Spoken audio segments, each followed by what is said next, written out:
As far as Atropa and TRYH and the other orange coins and stuff like that, I forgot the orange one. They're all meme coins, guys. That's really all they are.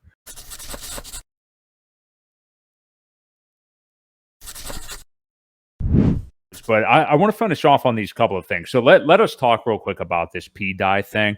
I want to get, as best you can, your understanding of it, Ewok. And, there's a lot of very smart people who just have not, like I saw Coffee earlier today, just said, hey, in the comments, like, just tell me what is going on with pDAI, what is going on with, what is it, Atropa? Is that what the word is? Yeah. Atropa, what's going on with that? What is going on with these?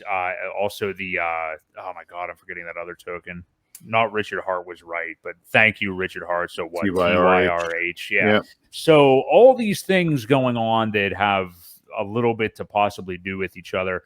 What is going on? And if you somehow haven't seen this, so the pDAI is basically, we're not talking about the DAI that you would bridge over from Ethereum. If you bridge over DAI from Ethereum to the PulseChain, which we've all maybe done already at this point to buy stuff, you're just going to get your 1-for-1 Ethereum DAI on PulseChain. What we're talking about is the copy, whenever the actual system state split happened, of DAI on PulseChain that was valueless to start with. So that's what we're talking about. We're not talking about what you would bridge over. So it's pumping up. All these people are calling for a pegging. It's going to get to $1 and all this stuff. It has been shooting way up.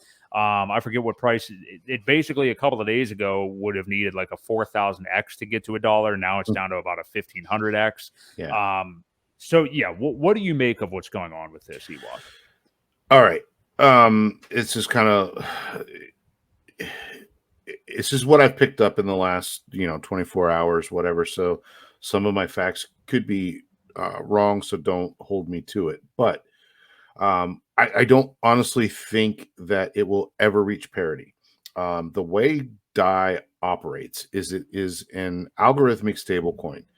So it relies on a lot of things.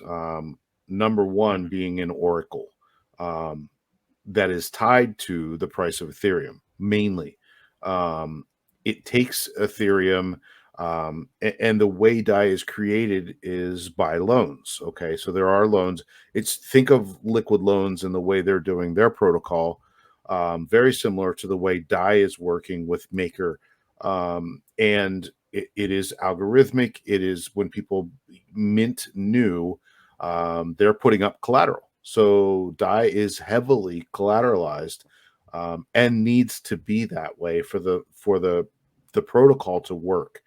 I don't think, because it doesn't, number one, have an oracle on PulseChain, it also doesn't have the things that it's looking for, because it is a system state copy. So that copy is looking for Ethereum. Well, it doesn't have Ethereum on PulseChain. So it's not going to get correct data. It's not going to be ever able to reach $1, because that would mean it's also looking for the price of Tether. It's also looking for the price of USDC. It's also looking for Ethereum. It also has some Bitcoin, I think. There's a lot of things that oracle looks for to make sure that the prices are actually correct. And in order to do all of that stuff, to get all of that stuff up to regular value, I think someone said you need about $40 billion to not only get the prices up there, but to also collateralize them enough to get them to stay. Right. And there's just not that kind of there's not that kind of volume and money that's going into this to make that happen. As far as Atropa and TRYH and the other orange coins and stuff like that. Yeah, I forgot the orange one. They're all meme coins, guys. That's really all they are. I know there was some arbitrage opportunity with the pDAI situation between pDAI and USDC and Pulse. Because Dipcatcher again put out a very nice thread. You should read through. That was the best thread, probably. If you haven't, and this is just what he was doing, and it's I'm gonna see if I can find it and put it in the chat. Yeah, I would. But so he was essentially, he found a code built into the DAI contract that it uses to self arbitrage, basically to keep the prices, or that people can call as a public function. And he was taking Pulse, running the contract, minting the pDAI, selling it back, and arbitraging the price between pDAI and USDC to get those to parity. Which, you know, again, he had to write up a Python script in order to do it. Like I said, go back and read his tweet whenever you get it posted there. Yeah, he's been tweeting a lot about this, so I'm trying to. Yeah. Anyway, go ahead. Yeah. So, yeah, you know, there's no way to peg it to a dollar. We are going to have to wait for our, you know, PulseChain stable coins to be released. We've already got one, the CST token. Coast is up and running as of right now.